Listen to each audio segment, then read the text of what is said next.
네, 성도 여러분 안녕하십니까? 네, 너무너무 귀한 찬양 감사를 드립니다. 네, 한 주간 정말 이 지원선거가 교회에서 쭉 진행돼서 정말 마음이 너무 분주하고 그런데 어저께도 밤 한 9시 반에 또 선거 사무를 위해서 여기 끝나자마자 달려가서 또 모였습니다. 그리고 오늘 아침까지 계속 전화하고 또 전화하고 해서 이 안식일만큼은 좀 편안하게 하나님 좀 지낼 수 있게 해달라고 기도했는데 다행히 큰 틀에서 마무리되어서 평안하게 오늘 안식일을 맞는다고 하는 게 얼마나 감사한지 모르겠습니다. 이 성도 모든 분들도 이 일주일 동안 어떤 일이 벌어졌다 하더라도 이 안식일만큼은 평안과 하나님 주시는 축복을 경험할 수 있게 되기를 간절히 바라겠습니다. 예.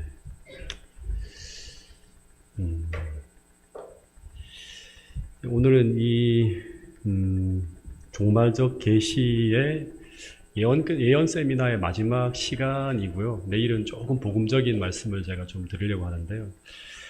이 종말적 계시의 시작인 이 계시록 12장에 보면 종말에 벌어지는 인류 최후의 싸움을 묘사하는 내용이 나오는데 그 마지막 말씀은 이렇게 맞춰지고 있죠.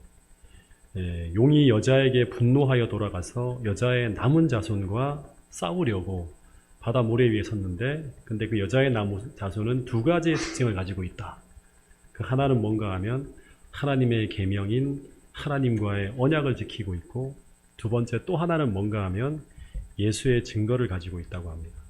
근데 이 용이 하나님과 교통하면서 이 두 가지의 특징을 가지고 있는 용과 싸우고 있는 여자의 남은 자손에 대해서 분노하면서 그들과의 싸움을 준비하고 있는 장면이 이제 이 계시록 12장 17절인데 이 싸움을 위해서 이제 용은 자신이 직접 싸우는 게 아니라 용을 대신해 싸울 두 동맹자를 불러 올립니다. 첫 번째 동맹자가 바로 계시록 13장에 등장하는 바다에서 올라오는 한 짐승이에요. 근데 이 짐승의 특징이 계시록 13장에 보면 5절부터 7절에 보면 이 짐승은 과거 42달 동안 이 42달이라고 하는 단어는 과거 중세 종교 암흑 시대를 이제 설명하는 그런 암호 같은 그런 관용어구라 했죠. 근데 이 짐승은 과거 42달 동안 이 종교 암흑 시대 동안 세상을 지배했던 그런 존재예요. 근데 그 존재가 4절에 보면 또다시 과거 1260년 동안 온 세상을 향해서 용과 자신에게 경배하라고 했던 것처럼 또다시 온 세상을 향해서 이 경배를 요구하는 장면이 펼쳐집니다. 그리고 그 요구에 반대하는 자들에게는 과거와 똑같이 또 한 번 사람들의 양심을 강제하는 그런 일이 벌어진다고 하는 게 계시록 13장의 내용입니다. 근데 이 일을 위해서 어저께 했던 얘기를 잠깐 복습하는 거예요. 용은 또 하나의 동맹자를 등장시키는데 그 짐승은 어디에서 올라오는 짐승이다? 네, 땅에서 올라오는 짐승입니다. 근데 이 짐승은 처음에는 새끼양 같은 두 뿔을 가지고 하나님의 백성들을 도왔던 짐승인데 근데 이 짐승이 어느 날 어떻게 변한다? 네, 용처럼 변하게 됩니다. 그래서 이 용의 대리자로 땅과 바다에서 등장하는 이 두 세력이 서로 하나의 목적을 위해서 연합하면 이 바다 짐승과 땅 짐승이 연합하면 이제 이 두 세력이 어디를 향해서 공격을 하기 시작하는가 하면 그 공격 방향이 어디인가 하면 계시록 12장 17절이에요. 네. 이제 여자의 남은 자손을 공격하는 일이 벌어집니다. 네. 다시 한번 설명하면 이 용이 여자의 남은 자손에게 분노합니다. 근데 그 여자의 남은 자손은 하나님의 계명을 지키고 예수의 증거를 가진 자들이에요. 이들과 더불어 싸우려고 바다 모래에 섰는데 이 싸움을 위해서 어떻게 한다? 처음에는 바다에서 올라온 짐승을 하나 끌어올리고 또 하나는 땅에서 올라온 짐승을 하나 끌어올려요. 이 바다 짐승과 땅 짐승이 서로 연합해서 공격하는 대상이 어디인가 하면 여자의 남은 자손이라고 하는 거예요. 연합하게 되면 이제 이런 일이 벌어진다고 하는 거예요. 근데 이런 일이 일어나기 위해서 먼저 어떤 일이 벌어져야 되는가 하면 첫 번째는 계시록 13장 3절에 보면 바다 짐승이 죽게 되었던 상처가 나아야 되고요. 그 다음에 온 땅이 놀랍게 여겨 이 짐승을 따르는 일이 먼저 벌어져야 돼요. 그리고 두 번째, 계시록 13장 12절에 보면 땅에서 올라온 짐승도 어떤 일이 벌어져야 되는가 하면, 이 미국이 먼저 나온 짐승인 바다 짐승의 모든 권세를 이 바다 짐승이 했던 그 똑같은 일을 행할 수 있는 그 파워를, 그 권세를 부여받아야 됩니다. 이 말은 미국이 로마 카톨릭이 과거 중세시대처럼, 중세시대 이 땅의 모든 사람들에게 행할 수 있을, 그 일을 행할 수 있을 만큼의 이 미국의 권세가 세상을 호령하듯 커져야 된다고 하는 것입니다. 근데 이런 예언을 재림교회는 1800년부터 했거든요. 이 예언을, 이 계시록 13장의 예언을, 이 땅짐승을 미국으로 소개한 최초의 재림교회 목사는 앤드류스 목사예요. 1890년에 이제 이 앤드류스 목사가 이 연구의 어떤 그런 결과들을 이제 책으로 써내는데, 근데 당시 미국은 어떤 단계였는가 하면 건국 초기이고요. 초강대국도 아니고 천주교에 대해서는 굉장히 적대적이어서 그 시절에 이 미국과 천주교가 연합해서 전 세계를 향해서 계시록 13장의 예언을 이룰 정도로 초강대국이 될 것이라고 하는 이 주장을 펼쳤을 때 사람들은 믿지도 않았고 크게 관심도 갖지 않았다고 합니다. 근데 이 재림교회는 동서냉전 시대에도, 심지어 미국이 베트남전에서 패하면서 이제 완전히 그 위상이 추락하고 소련이 세상을 지배할 것이라고 하는 이야기가 들려올 때도, 더하여서 최근 중국이 부상하고 미국이 기울어가는 것처럼 보일 때도, 그때도 재림교회는 줄곧 어떤 얘기를 하는가 하면 이 예언이 이루어질 것이라고 줄기차게 이야기해 왔습니다. 왜냐하면 이것이 하나님의 말씀이고 예언이기 때문입니다.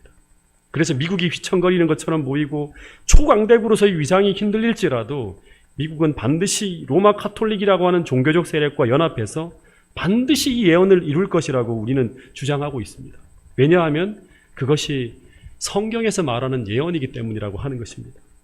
그런데 이제 이 용이 바다 짐승과 땅 짐승을 이 동맹자로 불러올리고 그 다음 이들에게 큰 권세를 주면서 무엇을 행하게 하려고 하는가 하면, 본문 계시록 13장 4절과 12절에 보면 반복적으로 등장하는 게 뭔가 하면 온 세상을 향해서 용과 바다 짐승을 경배하라고 합니다. 근데 이런 일을 이루기 위해서 두 가지 일을 행하게 된다고 해요. 그 뒷얘기를 보면 첫 번째는 짐승의 우상을 만들고요, 또 하나는 짐승의 표를 강요한다고 합니다. 다시 정리하면, 자꾸 여러분 머릿속에 한번 복잡하지만 정리해 보세요. 계시록 13장 종말의 시나리오는 용이 여자의 남은 자손과 싸움을 벌이게 되는데, 근데 그 일을 위해서 먼저 직접 싸우는 게 아니라 어떻게 한다? 두 동맹자를, 용을 대신에 남은 자손을 공격할 대리자를 불러 올립니다. 그 존재가 바다 짐승과 땅 짐승이에요. 로마 카톨릭과 미국이라고 하는 거예요. 그런 후에 이 바다 짐승과 땅 짐승이 연합하게 한 후에 그 다음 하는 일이 온 세상으로 용과 바다 짐승을 경배하게 하는데, 근데 그 일을 위해 무엇을 하는가? 짐승의 우상을 만들고 짐승의 표를 강요한다고 하는 거예요. 이게 이제 이 계획이 쭉 계시록 13장을 보면 흘러가는 거예요.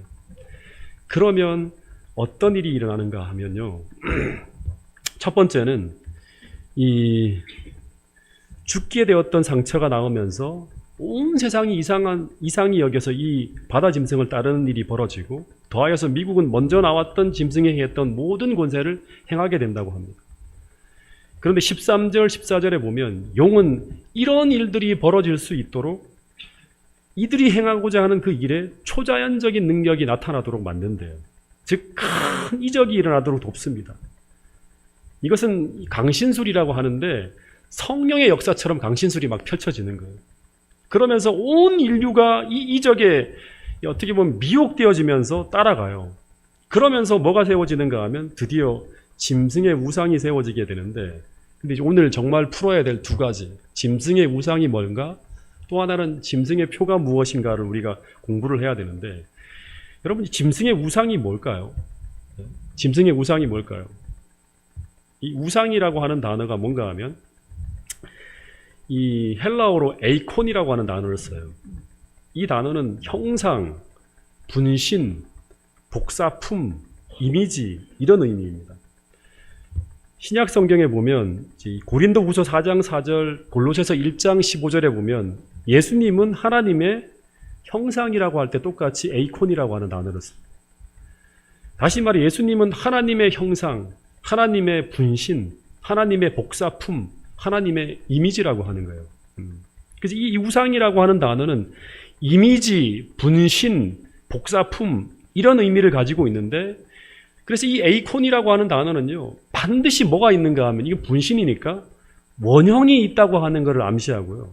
그리고 많은 면에서 원형과 일치합니다.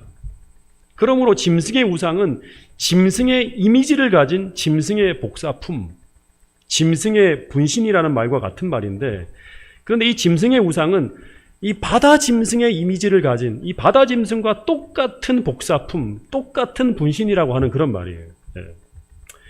근데 이 바다 짐승은 어떤 존재인가 하면요, 하나님께 충성하는 교회였는데, 근데 어떻게 되었다? 배도해서 그 다음 정치 세력과 연합해서 하나님의 백성들을 핍박했던 존재예요. 중세시대 작은 뿔이죠. 그처럼 똑같이 이 짐승의 우상은 첫 번째는 하나님의 교회인데 배도해서 그 다음 정치적 세력과 연합해서 하나님의 백성을 핍박하게 되는 그런 존재여야 됩니다. 그래서 이 단체는 첫 번째 바다 짐승처럼 기독교 세력이어야 되고요. 둘째, 이 단체는 배도해야 됩니다. 그 세 번째는 하나님의 남은 무리를 핍박해야 돼요. 그럼 이 짐승의 우상은 어떤 존재일까? 미국이 개신교 국가였는데, 근데 이 국가가 뭐처럼 변한다? 용처럼 변해간 것처럼 똑같이 미국 땅에 존재했던 그 하나님 앞에 충성된 개신교가 첫 번째는 타락해서 배도하게 됩니다. 그 다음 이 바다 짐승, 땅 짐승과 연합해서 세 번째 하나님의 남은 무리를 어떻게 한다? 핍박하게 될 것입니다.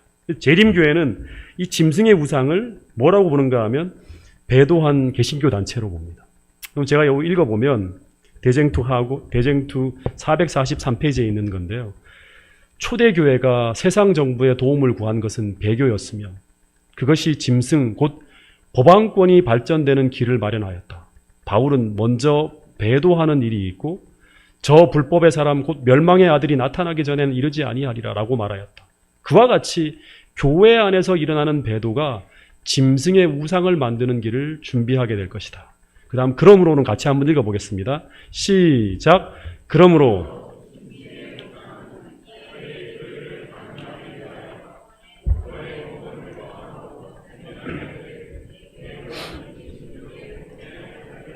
네, 짐승의 우상은 자기의 교리를 강요하기 위해서 국권의 도움을 구함으로 생겨나게 될 배도한 개신교도들의 단체를 나타낸다라고 이 대쟁투 443페이지에 나옵니다. 그 배도한 개신교 단체가 바로 이 짐승의 우상이라고 볼 수 있겠죠.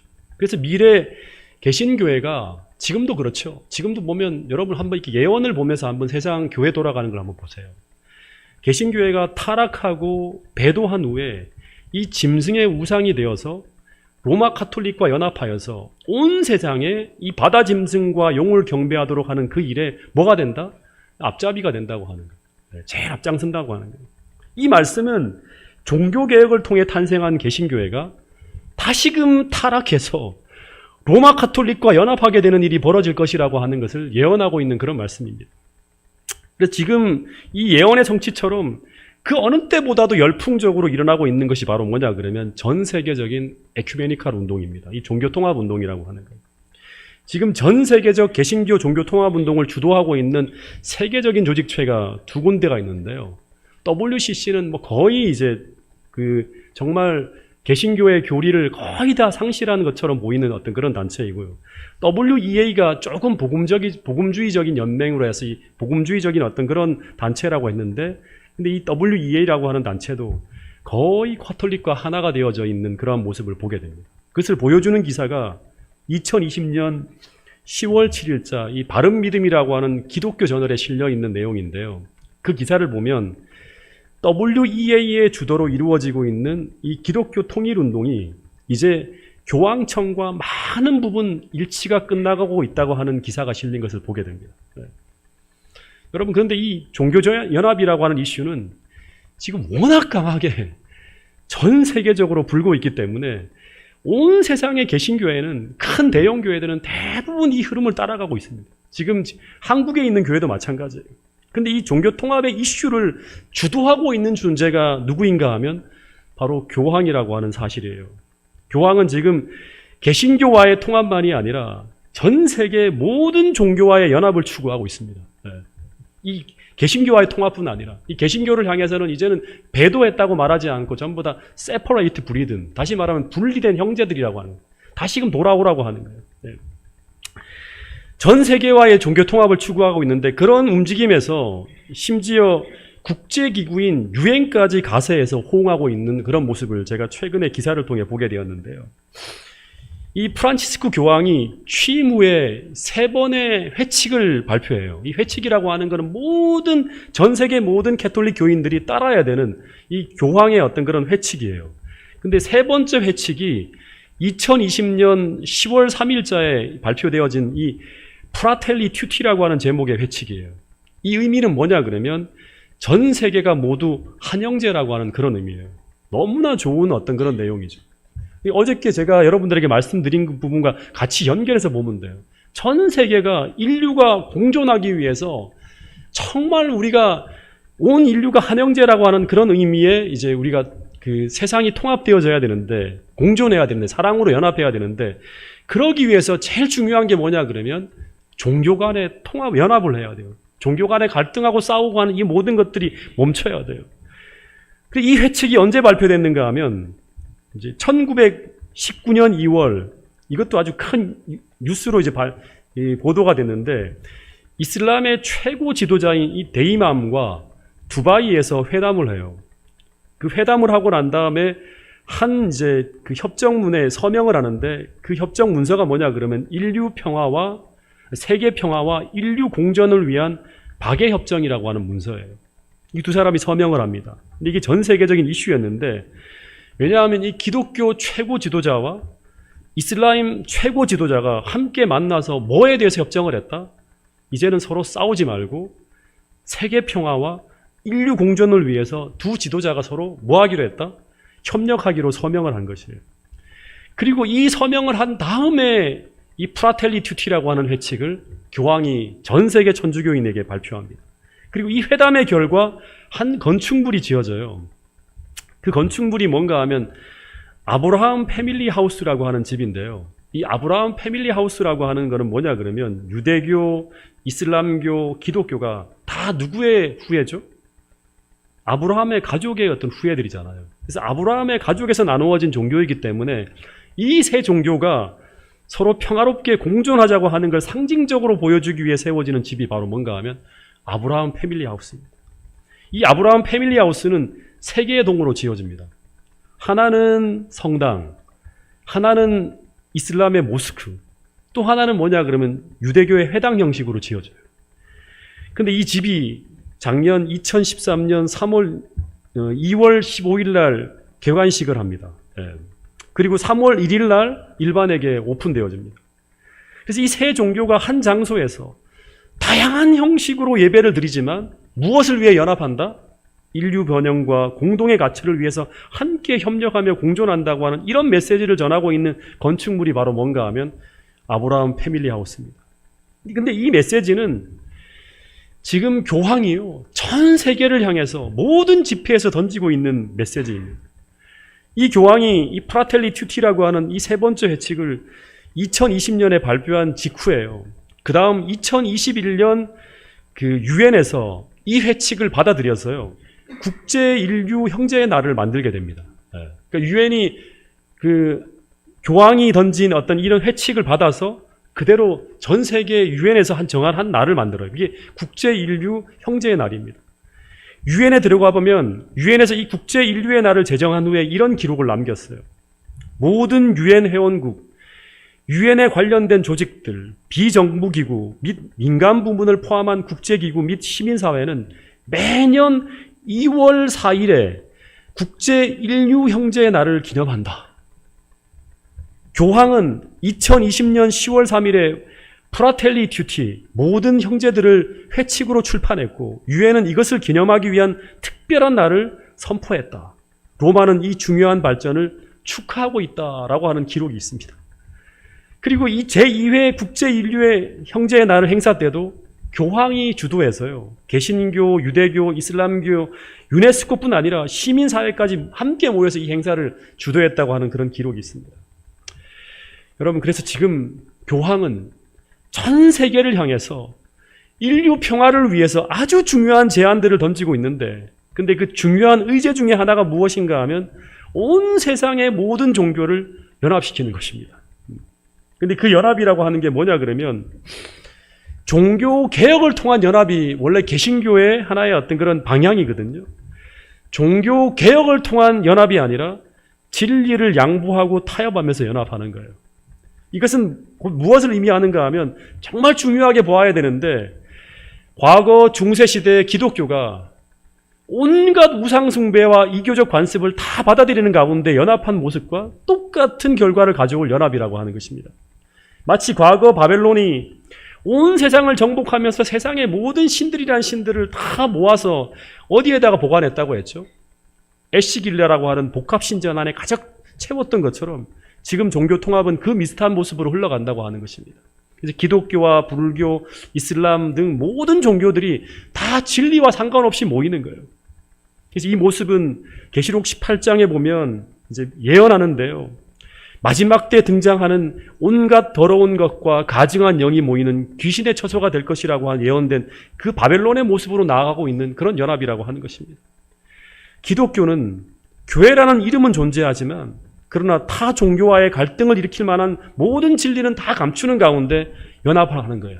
기독교의 모든 독특한 진리들이 다 사라지는 것이죠.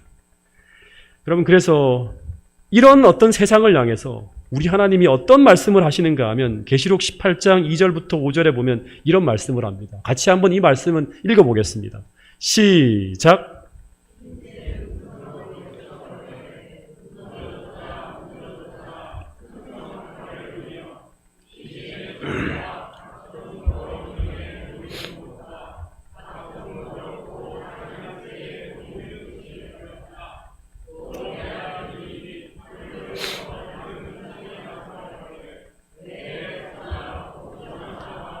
그의 죄에 참여하지 말고 그의 받을 재앙들을 받지 말라. 그 죄는 하늘에 사무쳤으며 하나님은 그의 불의한 일을 기억하신지라.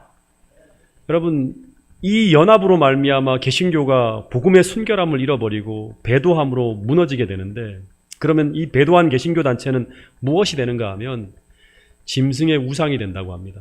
그러니까 바다 짐승의 복사품처럼 행동한다고 하는 거예요. 즉 엄격한 정교분리의 정신을 가지고 있어야 될 개신교회가 바다 짐승처럼 완전히 정치 집단화한다고 하는 그런 얘기를 하는 거예요. 만약 이런 일이 벌어진다고 하면 하나님 백성들은 그곳은 뭐가 되어간다? 바벨론이 되어가는 어떤 불의한 곳이 되어가기 때문에 거기서 나와야 된다고 하는 거예요. 왜냐하면 그곳엔 하나님이 계시지 않고 온갖 가증한 영들이 모여든 귀신의 처소가 될 것이고 거기에는 하나님이 역사하지 않는다고 하는 것입니다. 근데 현재 지금 미국 개신교회는 이 길을 따라가고 있습니다. 점점 정치 집단화 되어져 가고 있어요. 최근에 제가 이렇게 기사를 하나 봤는데 이 트럼프 대통령이 아주 아슬아슬하게 대통령에 당선되잖아요. 근데 이 트럼프 대통령의 당선에 결정전 기여를 한 조직체가 바로 어디인가 하면 미국 우파 기독교 단체라고 합니다. 이 미국 우파 기독교 단체하고 트럼프는 아주 긴밀하게 연결되어져 있었어요. 그래서 이 과거에도 트럼프가 미국 우파 기독교 단체와 이제 연합해서 그 지지를 받으며 당선이 되어지는데, 그런데 이 사람들이 원하는 법이 뭔가 하면 이제 그 정치 참여를 하는 거예요. 그래서 미국 공화당에서 2017년도에 나온 기사거든요. 미 공화당에서 이 교회 정치 참여를 막는 법이 이제 존슨 법이라고 하는 법이 있는데 이 폐지에 나섰다고 하는 그런 기록이 있고요. 이게 법이 제정되기 전에 먼저 트럼프는 행정명령으로 교회의 정치 참여를 제한을 완화하는 어떤 그런 이제 대통령 시행령을 내려서 교회의 정치 참여의 길을 열어주는 것을 이렇게 쭉 만들어줍니다. 그래서 지금 미국에 보면요, 조금만 이렇게 한번 유튜브를 틀어봐도 어떤 얘기 나오는가 하면 미국의 수많은 목사들과 미국 우파 기독교 단체들은 기독교인들과 교회 정치 참여를 굉장히 독려하는 그런 어떤 설교도 하고요, 그런 발언도 하는 일들이 비일비재하게 등장하는 걸 볼 수 있습니다. 왜냐하면 그들은 원래 하나님이 생각하시는 어떤 그런 세상은요, 하나님의 은혜와 하나님이 주시는 그 사랑으로, 하나님의 어떤 그런 이 능력으로 이 세상을 하나님의 어떤 나라로 바꾸는 게 바로 하나님이 하시는 방법인데, 이들의 어떤 그런 생각은 뭐냐 그러면, 그들이 꿈꾸는 그런 기독교는 온 세상을 뭐로 지배하는가 하면 그들의 힘으로, 다시 말하면 정치 참여로, 정치적인 힘으로 세상을 다 어떻게 바꾼다? 이 하나님 말씀이 지배하는 세상을 만든다고 하는 거예요. 이거는 굉장히 위험한 발언이죠. 중세시대와 똑같은 거예요. 그래서 이 배도한 개신교 단체들은 결국 어떻게 되어지는가 하면 바다 짐승과 똑같은 일을 하는 뭐로 변한다? 짐승의 복사품. 다시 말하면 짐승의 우상으로 변해가게 된다고 하는 거예요. 다시 말하면 바다 짐승의 시녀로 전락하게 된다고 하는 거예요. 그래서 이 교황이 제안하는 모든 일에 함께 동조하고 연합하는 길을 걸어가게 되는데, 그런데 이 일이 가능하도록 어떤 일이 벌어지는가 하면 계시록 13장 13절에 보면 큰 이적과 표적이 일어난다고 하는 것입니다.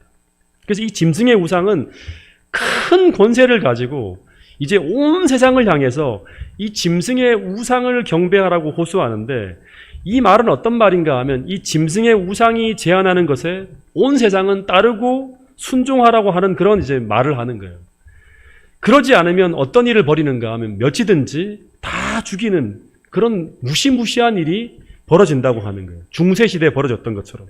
근데 그러면서 이 짐승의 우상이 온 세상으로 이 짐승과 용을 경배하게 하기 위해서 그가 하나 제안하는 게 아니라 이제는 강요하는 것이 생기는데요. 그것이 바로 뭐냐 그러면 16절부터 나오는 짐승의 표라고 합니다. 자, 이 말씀도 한번 읽어보겠습니다. 16절부터 13, 18절까지의 말씀입니다. 시작. 그가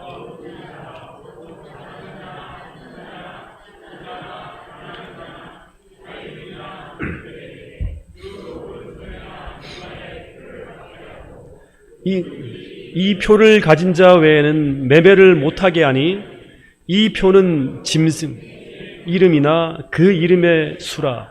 지혜가 여기 있으니 총명한 자는 그 짐승의 수를 세어보라. 그것은 사람의 수니 그의 수는 666이니라. 그러니까 이 표를 가지지 않은 자들은 매매를 못하게 하고, 심지어 더 나아가 그 다음의 구절에 보면 다 살지 못하는 세상이 변해버린 거예요. 그게 이제 바로 중세시대에 벌어졌던 일이죠. 똑같은 그 일을 반복한다고 하는 거예요. 그럼 이 짐승의 표가 무엇인가? 우리가 좀 찾아봐야 되는데요. 1차적으로는 짐승의 표는요, 그 다음 14장에 보면 하나님의 인이 등장합니다.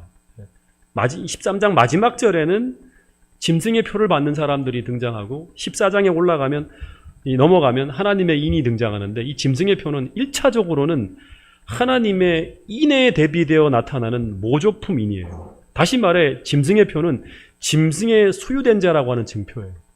하나님의 소유된 자라고 하는 증표는 하나님의 도장이 딱 찍힌 하나님의 인이죠. 그 14만 4천이 시온산에 섰다고 하는 내용이 등장하면서 14장에 나오는데, 13장 마지막 절에는 그와 대비되어져서 짐승의 표를 받은 사람들이 쭉 나옵니다. 그러면 이 짐승의 표는 누가 받는가? 이 짐승의 표를 받는 사람들은 짐승을 경배하라고 하는 이 명령에 따라 순종하는 자들에게 주어지는 짐승에 대한 충성의 표와 같은 게 바로 뭐냐 그러면 이 짐승의 표입니다. 마찬가지로 이 시기에 이 짐승에게 경배하지 아니하고 하나님께 충성하면서 하나님께 경배하는 자들에게 주어지는 표가 뭐다 그러면 하나님의 인이 되는 거예요. 근데 이 짐승의 표는 어디에 받죠? 이 본문에 보니까 두 군데에 받죠. 하나는 이마, 또 하나는 손에 이 표가 주어진다고 합니다. 근데 이마에나 손에 표를 받는다고 하는 것은요, 구약 성경 어디에서 따온 거예요. 이게 어디에서 따온 거냐 그러면 신명기 6장 4절부터 8절에 보면, 이스라엘아 들으라. 우리 하나님 여호와는 오직 하나인 여호와시니 너는 마음을 다하고 성품을 다하고 힘을 다해서 어떻게 하라? 내 하나님 여호와를 사랑하라 합니다. 오늘날 내가 내게 명하는 이 말씀을 너는 마음에 새기고 내 자녀들에게 부지런히 가지러치며 집에 앉았을 때든지 길을 행할 때든지 누웠을 때든지 일어날 때든지 이 말씀을 강론할 것이며, 너는 그것을 어디에? 내 손목에 매어 기호로 삼고 어디에 또 붙이라? 내 미간에 붙여 표를 삼으라고 하는 거예요. 여기에 마음을 다하여 성품을 다하고 힘을 다하여 내 하나님 여호와를 사랑하라고 하는 건 이건 뭐예요? 10계명 중에 첫 번째 계명부터 네 번째 계명의 핵심을 요약한 거예요. 그래서 이 말씀은 10계명 중에 첫 4계명을 너는 어디에다가? 손에나 이마에 새기라고 하는 말씀이에요. 근데 이 말씀은 너는 이 하나님의 율법을 마음에 새기고 그 다음에 어디에? 손을 통해서 실천하고 순종하는 자가 되라고 하는 그런 말씀이에요. 그 사람들이 바로 하나님께 속해 있는 하나님을 경배하는 자들이에요. 이게 신명기 6장 4절부터 8절에 있는 이 말씀은 쉐마라고 해서 이스라엘 백성들이 항상 이 말씀들을 중요한 집회 때마다 꼭 낭송하고 암송하고 또 되뇌었던 그런 말씀이라고 하는 것입니다. 여러분, 그래서 계시록 12장 17절에 여자의 남은 자손은 짐승이 아닌 하나님을 경배하는 자들인데 그들은 어떻게 그것을 증명하는가? 그들은 하나님의 계명을 마음에 새기고 손을 통해 실천하며 순종하는 자들입니다. 그래서 이들에게는 이 하나님의 인이 어디와 어디에 적혀 있는가 하면 마음에도 새겨져 있고 손에도 찍혀 있는 거예요. 손과 이마에 찍혀 있는 거예요. 그래서 그들의 마음과 사상 속에는 그리스도의 정신이 담겨져 있고 그들의 행동 속에는 그리스도의 품성이 드러난다고 하는 거예요. 이게 바로 뭐냐 그러면 하나님의 인받은 자들의 특징이라고 하는 것입니다. 그래서 어쩌면 계시록 13장에서 이 짐승의 우상이 이 짐승의 표를 손과 이마에 받으라고 하는 이 말은 어떤 말인가 하면 하나님의 계명에 대해서 정반대의 입장에 서라고 하는 그런 말과 똑같은 말이에요. 다시 말해서 하나님에 대한 순종을 짐승에 대한 순종으로 어떻게 하라? 대체하라고 하는 거예요. 그렇게 하면 살 수 있다고 하는 것입니다. 여러분, 그래서 이 계시록 13장에 나오는 사단의 전략을 잘 읽어보면 이 쉐마 이스라엘, 다시 말하면 신명기 6장 4절부터 8절에 나오는 이 말씀, 너는 마음을 다하고 성품을 다하고 힘을 다하여 내 하나님 여호와를 사랑하라. 10계명 중에 첫 번째 계명부터 네 번째 계명을 다 파괴하기 위한 전략이 나와 있는 것을 우리는 볼 수 있습니다. 계시록 13장에 보면 하나님의 첫 번째 계명이 뭐죠? 첫 번째 계명이 뭐예요? 하나님은 나 외에 다른 신을 두지 말고 창조주 하나님을 경배하라고 하지만 계시록 13장 4절에 보면 누구를 경배하라고 합니까?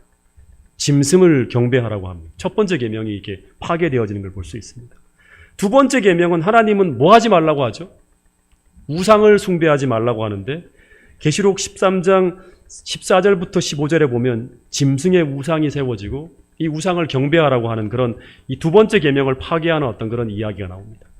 세 번째는 계명은 뭐죠?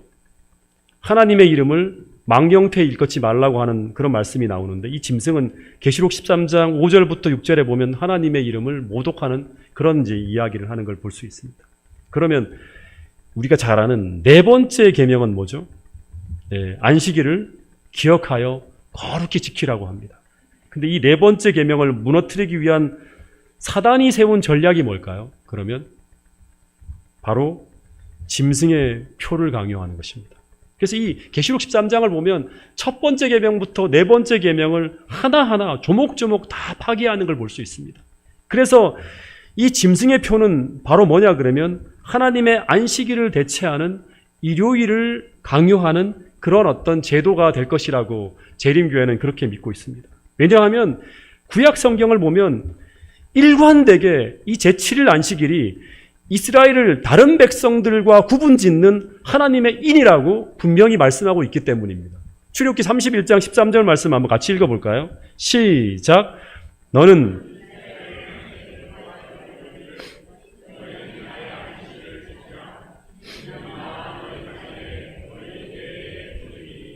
나는 너희를 거룩하게 하는 여호와인 줄 알게 함이라. 에스겔 20장 12절부터 20절의 말씀도 내가 그들을 거룩하게 하는 여호와인 줄 알게 하려고 내 안식일을 주어 그들과 나 사이에 뭐냐 그럼 표를 삼았대. 하나님의 표래요.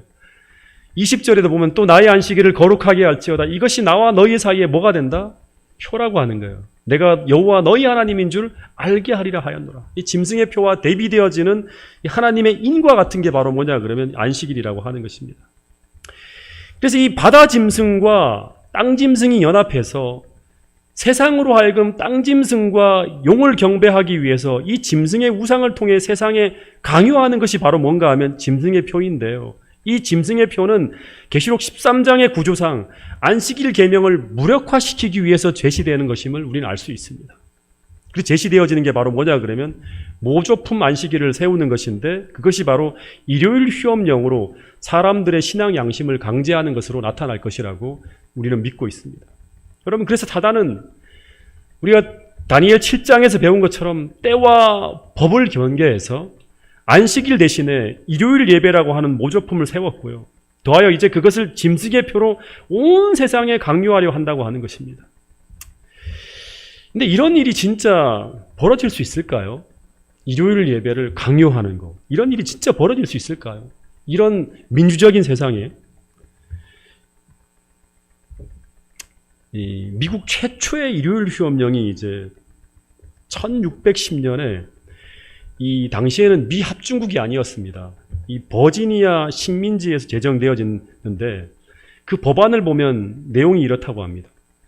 모든 남자와 여자는 그 안식일 아침이라고 하는 건 일요일이에요. 일요일 당시 일요일 아침에 예배와 설교, 그리고 오후에는 문답식 예배뿐 아니라 문답식 공부에 가야 하며, 근데 만약에 첫 번째로 어겼을 때는 이제 어떤 내용이 나오는가 하면 그 다음 주에 식량과 수당을 잃게 돼요.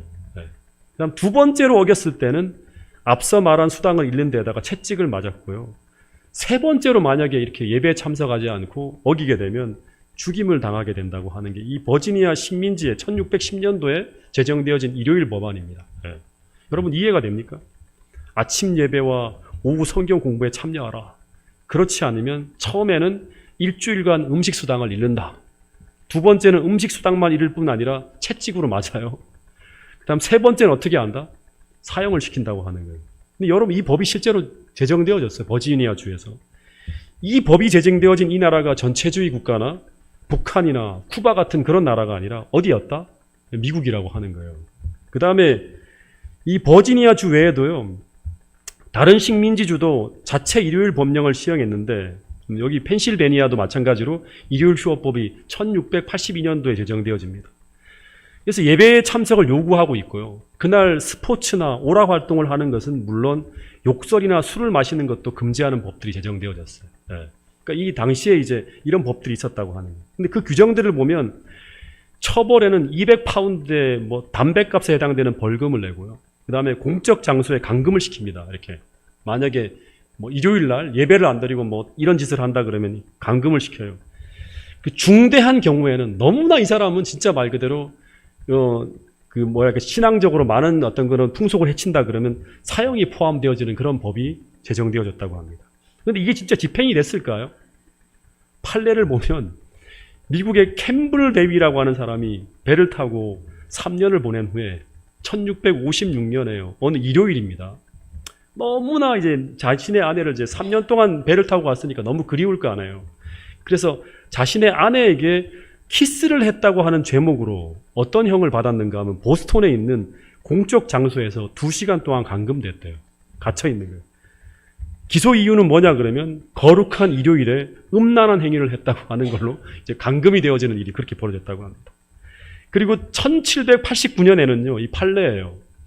새로이 당선된 이 조지 워싱턴 대통령도 어느 일요일에 예배에 참석하기 위해서 코니티컷에서요, 뉴욕으로 여행을 하다가 일요일에 불필요한 여행을 금하는 이 코네티컷 주에 일요일 법을 위반했다고 해서 구금을 당합니다. 대통령도 구금을 당했다고 합니다.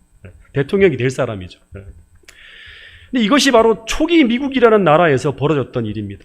이것은 종교와 정부 간의 분리의 벽이 제거될 때, 다시 말하면 국가와 그다음에 이 종교가 하나로 통합되어질 때 자연적으로 나타나는 결과라고 하는 거예요. 그래서 지금 미국 보수 기독교 단체들은 모두 다 뭐를 이제 변경하라고 하는가 하면 미국 수정헌법 1조에 나오는 종교의 자유를 보호하는 이 법을 변경 폐지하라고 하는 그런 어떤 요구가 계속 들이닥치는 거예요. 트럼프에게 계속 요구하고 있다고 하는 것입니다. 여러분, 그런데 이 일요일 법안은 그 후에 완전히 사라진 게 아니라 지금까지도 남아있다고 하는 것입니다. 네. 나중에는 지금은 미국에서 어떤 식으로 이제 계속 이제 법안이 상정되어지는가 하면 노동자들에게 휴식을 주도록 하는 법안으로 만들어져서 200년 동안 많은 주에서 블루로라고 해서, 다시 말하면 블루 칼라 노동자들과 그 다음에 교회의 지지를 받으면서 계속 이 법을 주마다 이 법령을 시행할 수 있도록 계속 로비를 하고 막 계속 제안을 하고 그런 일들이 벌어진다고 하는 것입니다. 다시 말하면 일요일 휴업령은요, 미국 사람들에게 불편한 게 아니에요. 하나님, 가족, 환경, 그리고 노동자 모두에게 아주 따뜻하고 온정적인 법안으로 환대를 받는 게 바로 뭐냐 그러면 일요일 휴업법이라고 하는 것입니다. 더 나아가서 지금 많은 사람들은 일요일에 더 많은 사업체를 열면서 연료를 더 많이 소모하고 더 많은 오염물질을 내지 않게 하기 위해서 일주일에 딱 한 번은 쉬어야 한다는 환경보호 차원에서도 일요일 휴업령을 생각하고 있다고 합니다. 이런 취지에서 교황이 제2차 회칙, 다시 말하면 찬미 받으소서라고 하는 굉장히 유명한 어떤 그런 이제 이 교황의 이 회칙이 있었죠. 라우다도시라고 하는. 거기에 기후 위기에 대응하기 위한 시행세칙으로 나오는 게 뭐냐 그러면 온 세계가 탄소를 줄이기 위해 동참할 것을 호소하면서 한 제도를 권고하고 있는데요. 그게 바로 뭐냐 그러면 일요일에 한 번 전 세계가 쉬도록 권고하는 시행세칙이라고 하는 것입니다. 그러면 그 다음에 이렇게 나오는 수많은 기사들을 보면 일요일에 한 번 전 세계가 다 문을 닫고 쉬게 되면 전 세계에 발생하는 탄소 발생량의 20%를 감소시킬 수 있다고 하는 것입니다. 다시 말하면 일요일 휴업령이 가족도 생각하고 노동자도 생각하고 환경도 생각하는 너무나 따뜻하고 의롭고 인류 공존을 위해서 언젠가는 꼭 시행해야 되는 그런 법령으로 계속 소개되어지고 있다고 하는 거예요. 근데 우리나라도 마찬가지로 이 노동자들을 위한 다시 말하면 복지법원, 블루로와 같은 일요일 강제 휴업 법안이 만들어지려고 합니다. 그래서 일요일 법안에 온 인류에게 좋은 법안으로 우리를 행복하게 하고 기후를 살리기 위한 법안으로 발의되었다가 나중에 이제 어떤 일이 벌어진다? 기적과 이적을 통해서. 다시 말하면 정말 기후위기가 닥쳐오고 수많은 범죄가 막 정말 창궐하면서 이제는 하나님으로 우리에게 돌아가야 된다고 하는 어떤 그런 요구들이 막 발생하고 이런 얘기를 할 때마다 기적과 이적이 따라가는 어떤 그런 일들이 벌어지게 되면 이제 교황이 인류 공멸의 위기를 막기 위한 방법으로 어떻게 한다? 이제 강제적 예배 수단으로 이 법이 통과되어질 것이라고 하는 것이 계시록 13장의 예언인 것입니다. 그래서 이 짐승의 표가 강요되어질 때가 미래에 다가올 것이라고 하는 것입니다.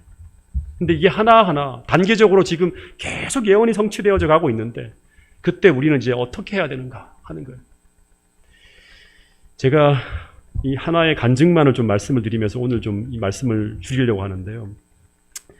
제가 군에서 안식일을 지킬 때 벌어진 이야기입니다. 제가 군대에 들어가서 이제 안식일을 잘 지키다가 자대에 배치된 지 한 달 만에 야외 종합훈련이 일정이 잡혔는데 그 일정을 쭉 보는데 이 야외 종합훈련이 일주일 동안 진행이 됩니다. 근데 훈련의 마지막이 딱 보니까 48km 산악행군을 딱 이제 해서 돌아오면 이제 토요일 안식일 오전에 이제 복귀하는 그런 딱 일정이 나와 있는 거예요. 즉 부대에 들어간 지 딱 자대에 한 달 만인데 이렇게 훈련을 받으면 가만히 보니까 내가 안식일을 지킬 수가 없는 거예요. 금요일 저녁 6시부터 시작해서 그 다음날 오전 6시까지 12시간 행군으로 이제 훈련이 마쳐지는 거예요. 그래서 그 일정대로 하면 아침에 훈련을 끝내고 교회로 가야 되는데 근데 갑자기 제 양심이 불편한 거예요. 그렇게 배워왔기 때문에 그래요. 안식일은 언제부터다? 금요일 해질 때부터 그 다음날 토요일 해질 때까지이기 때문에 훈련에 참가할 수가 없는 거예요. 제가 바로 중대장님 면담을 신청했습니다. 제 상황을 쭉 얘기했어요. 중대장님, 제가 안식일 교인인데 근데 안식일은 금요일 저녁부터 토요일 저녁 때까지라 금요일 밤부터 시작되어지는 야간 행군을 빼달라고 저는 교회에 가야 될 것 같습니다. 라고 말씀을 드렸어요. 그때 이 중대장님이 중대장님이 딱 이제 바뀌었는데 이 중대장님이 제가 이제 무대에 들어올 때 어떤 이제 일이 있었는지를 잘 몰라요. 이분이 막 한 달 동안 제가 안식일 문제 때문에 어려움이 있었다는 걸 모르면서 이분은 아주 신실한 침례교인 그런 중대장님이었어요. 굉장히 신실하게 지키는 분이에요. 자기 부사관들을 다 데리고 교회 갈 정도로. 그리고 중대 첫 번째 표가 뭐냐면 신앙이었어요. 네, 신앙. 그래서 모든 이제 중대원들은 다 뭐냐, 고재훈이 이제 폈다, 막 이런 얘기를 했는데, 이 중대장님이 가장 저를 힘들게 하는 거예요. 그래서 이분이 뭐라고 하는가 하면, 여태껏 내가 안식일 교인 장병들을 다 만나왔는데, 그 사람들은 전부 다 토요일 안식일만 요구했지, 너처럼 금요일 저녁을 요구한 적이 없다고 하는 거예요. 예, 더군다나 너 신학생도 아니잖아, 그러는 거예요. 신학생들은 그렇게 요구했는데. 그러면서 훈련에 있어서는 누구도 열애가 없다. 딱 못을 박는 거예요. 돌아가라고 하는 거예요. 예. 이 이야기를 듣고 난 후에 제가 이제 침례받은 지 딱 1년 된 사람이었거든요. 근데 제가 안식일을 못 지킬 것이라고는 단 1%도 생각하지 않았어요. 이분이 못 막을 거야. 나는 분명히 안식일을 지킬 거야. 왜냐 그러면 예언을 연구해도 그렇고 하나님의 명령이잖아요. 천지를 창조하신 하나님의 명령인데 중대장님 명령을 하나님은 분명히 이길 수 있다. 뭐 이런 생각을 해서 상황이 아무리 어려워도 마지막 때 진짜 우리가 도저히 지킬 수 없는 그런 상황이 벌어진다 하더라도 하나님은 이 상황을 어떻게 해주신다?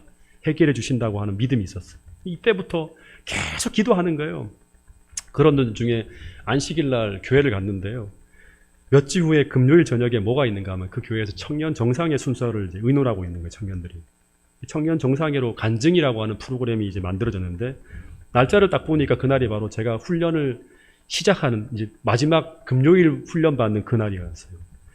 갑자기 떠오른 생각이 뭐냐 그러면, 그러면 내가 안식일 문제를 해결하고 그날 저녁에 이 순서를 쓰면 될 것 같다고 청년들에게 제안을 했어요. 그랬더니 청년들이 너무너무 좋다고 하면서 지원자가 생겼다고 하면서 너가 그럼 그 시간 다 쓰라고 하는 거예요. 저는 이제 무조건 어떻게 해야 되는가 하면 안식일 문제를 해결하고 돌아와서 단상에 서서 그날에 그간에 벌어졌던 일을 간증을 해야 돼요. 그렇지 않으면 어떤 일이 벌어진다? 예배가 펑크가 나는 거예요. 저는 예배가 펑크가 날 거라고 하나도 이제 조금도 의심하지 않고 매일같이 일기를 쓰는 거예요. 일기를 다 써서 그날 이제 발표하려고 준비를 하고 있었어요. 훈련 나가기 바로 전주에 정말 기도한 후에 중대장님을 만나려고 이제 마지막 면담을 신청을 했어요. 훈련 나가기 전에. 그 중대장님이 계속 피하는 거예요. 꼭 만나 주셔야 됩니다. 꼭 제 얘기를 들으셔야 됩니다. 중대장님이 그럼 말해봐, 딱 그러는. 제가 내일부터 훈련 들어가는데 금요일 날은 꼭 안식일을 지킬 수 있게 해주세요. 그랬더니 막 중대장님이 아주 날카롭게 너 한 번만 더 그런 말 하면 진짜 네 마음대로 하라고. 너 탈영하든지 말든지 해. 내가 너 잡으러 갈 테니까 하면서 훈련에 열애가 없다고 내가 몇 번 말해야 돼 하면서 상대도 안 하시고 바로 나가버리시는 거예요. 그리고 난 다음에 월요일 훈련이 시작되는데 막 마음이 너무 무거운데 근데 일이 이상하게 돌아가는 거예요. 전주에 예정되어졌던 사단 태권도 심사가 미뤄진 거예요. 그러면서 연대장 명령으로 일단은 훈련 병력은 다 나가지만 태권도 심사를 받기로 한 사람들은 훈련에 투입되지 못하고 대대본부에 남아서 심사관이 올 때까지 기다리라고 하는, 거기에 누가 속해 있는가 하면 제가 속해 있었어요. 제가 계속 기도했어요. 하나님, 혹시 이것이 다음 주까지 계속 연장되어서 내가 훈련에 투입이 안 되어서 안식일을 지킬 수 있게 해달라고 막 기도했어요. 근데 수요일쯤 딱 되니까 아쉽게도 사단에서 승단 심사관이 오는 거예요. 그러면서 수요일 날 승단 심사를 받게 됐는데 제가 그래도 어떻게든 승단해야 된다. 안식일 교인이 여기서 뭐 떨어지면 안 된다 생각을 하고 막 온갖 훈련을 제대로 받지도 못했는데 막 엄청나게 열심히 해서 그런지 승단 하나하나 발차기 통과하고 품새 통과하고 마지막 격돌 격파라는데 이것만 하면 이제 승단 되는 거예요. 근데 제가 마지막 격돌 목파를 어떻게 했는가 온 힘을 다해서, 이거 안 쪼개지면 안 되잖아요. 쳤는데 벽돌이 부러지는 게 아니라 제 손이 부러진 것 같이 너무 아픈 거예요. 그래서 밑에를 봤는데 다행히 벽돌도 부러졌어요. 막 손이 막 너무 아파서 막 죽겠다고 하니까 바로 병원으로 데려가서 후송이 됐어요. 근데 그때 갑자기 아파 죽겠는데 사람들이 막 걱정을 하는데 저를 혹시 이것이 하나님께서 안식일을 지킬 수 있도록 하나님이 길을 열어주시는 것이 아닌가 생각하면서 제발 손이 똑 부러져갖고 훈련에 안 들어갈 수 있게 해달라고 막 간절히 기도했어요. 근데 갑자기 밖에서 이제 일반 그 사회병원에서 엑스레이 촬영을 했는데 엑스레이 촬영 결과 아무 이상이 없다고 하는 거예요. 네, 혹시 금이 간 건 아닐까요? 인대가 파열된 건 아닐까요? 다시 봐주세요 하는데 의사의 말에 하나 이상이 없고 엑스레이 보면 하루 이틀 지나면 붓기도 완전히 가라앉을 거라고 하는 거예요. 그 말을 듣는데 얼마나 상심이 된지 몰라요. 이 태권도 승단 심사도 끝났고 이제 그 다음날 훈련에 투입해야 되는 상황인데 마지막으로 남아있는 카드가 뭐냐 그러면 모든 사람들이 보니까 그런 얘기를 하더라고요. 비가 막 쏟아지면 행군이 안 된대요. 그러면 부대 훈련 나간 부대 이동이 없기 때문에 남아서 뭘 하는가 하면 자녀 병력들은 식기를 닦는데요. 그러면서 지낼 수 있기 때문에 그래서 비가 계속 오면 돼요. 그래서 제가 기도했죠. 하나님 엘리야처럼 제발 내일부터 안식일까지 장대비가 내리게 해달라고. 이제 살아남을 방법은 이 방법밖에 없었기 때문에 계속 기도했어요. 제발 나 하나 때문에 하나님 천기를 움직여 달라고. 그래서 이 믿음이 흔들릴까 봐 일기예보도 안 보고요. 그냥 기도한 후에 바로 잤어요. 그리고 아침에 눈을 탁 떴습니다. 어떤 일이 벌어졌을까요? 비가 막 오고 있을 것을 확신하고 문을 탁 열고 하늘을 보았는데 아침 햇살이 아주 눈부시게 쫙 쏟아지는 거예요. 이 모습을 보면서 그날 아침에 서러워서 막 울었습니다. 진짜 울었어요. 이제 방법이 없는 거예요. 하나님 안 도와주시냐고. 천지를 지으신 하나님의 명령이 바로 이 안식일을 지키라고 하는 거고 나는 순종하려고 하는데 하나님 왜 길이 안 열리냐고. 홍해를 가르신 것처럼 한번 열어달라고 막 간절히 기도한 거예요. 이제 안식일을 지키려면 남은 것은 딱 하나예요. 중대장님을 만나서 훈련을 거부하는 거예요. 못 들어가겠다고 하는 거예요. 근데 그날 아침에 계속 마음속으로 암송한 성경 기절이 뭐냐 그러면 독해 성경에서 계속 읽어보는 게 너희가 나를 사랑하면 나의 계명을 지키리라는 이 말씀과요. 또 하나는 뭐냐 그러면 성도들의 인내가 여기 있나니 저희는 하나님의 계명과 예수 믿음을 지키는 자라고 하는 이 말씀이었어요. 근데 갑자기 오전 8시 반이었어요. 사이렌이 막 울리더니 태권도 병력은 군장을 꾸리고 훈련 합류를 위해서 출동 대기하라고 하는 그런 방송이 나오는 거예요. 이 군장을 막 꾸리면서 출동 대기를 하고 있는데 잠시 후에 5분도 안 되어서요. 이 명령이 내려지고 난 다음에 5분도 안 됐어요. 다시 행정반에서 태권도 병력은 행정반 안으로 집합하라는 명령이 떨어졌어요. 행정반 앞으로 막 군장을 꾸려 달려가는데 잠시 후에 인사계가 탁 나오더니 태권도 병력을 다 모으라고 한 다음에 한쪽은 승단한 사람 쓰고 한쪽은 비승단자가 따로 서라고 하는 거예요. 그러더니 막 쓴웃음을 지으면서 하는 말이 방금 전 그 5분 사이에요. 연대장님이 대대장님에게 직통 전화를 걸어서 우리 중대 승단자가 이례적으로 너무 많아서 연대장님이 대대장님을 칭찬하셨는데 대대장님이 너무나 기분이 좋아갖고 방금 대대장님 직통 전화가 걸려왔다고 하는 거예요. 근데 그것이 무엇인가 하면 태권도 승단 병력은 모두 훈련해서 열혈시키라. 그리고 훈련 기간임에도 불구하고 오늘부터 일요일까지 포상 휴가가 내려졌다고 하는 거예요. 예, 승단한 사람들은. 이 소리와 더불어서 그에 있는 사람들 막 전부 다 너무너무 힘들거든요. 12시간 훈련하고 산악으로 계속 다니니까. 와! 하고 소리를 지르면서 난리가 났어. 근데 그 속에서 제일 큰 소리를 질렀을 사람이 누굴까요? 저였어요. 하나님께서 중대장님도 어떻게 못하게 직접 대대장님을 움직여서 안식일 문제를 해결하신 거예요. 그 다음날 제가 약속한 대로 어디 섰을까요? 단상에 섰어요. 어떻게 간증했겠습니까? 제가 그 단상에서 천지의 대주제이신 하나님이 명령하신 그 하나 계명 하나하나는요, 이 땅의 어떤 권세도 대대장이든 중대장이든 연대장이든 대통령이든 막을 수 없는 것이고 그 언약에 신실하신 하나님이 우리의 믿음만 흔들리지 않으면 성도들의 인내가 여기 있나니 하잖아요. 하나님의 뜻은 반드시 우리의 생애에 어떤 경우라도 성취되어지는 역사를 우리는 경험할 수 있다고 하는 것을 침례받은 지 1년밖에 안 된 제가 군 생활에서 그걸 간증했어요. 왜냐하면 하나님의 모든 명령은 천지를 창조하신 하나님의 약속이기 때문이라고 하는 거예요. 제가 이 간증을 하면서 계시록 14장에 보니까 이런 말씀이 있더라고요. 시온산에 어린 양이 섰고 14만 4천 명이 섰는데 이들에게 여러 가지 특징들이 있는데 그 중에 하나가 바로 뭔가 하면 이들은 그 하늘 유리바닷가에서 뭐를 부른다? 새 노래를 부른다고 하는. 근데 이 노래는 누구밖에 부를 수 없다? 14만 4천인 밖에는 부를 수 없는 노래라고 하는 것입니다.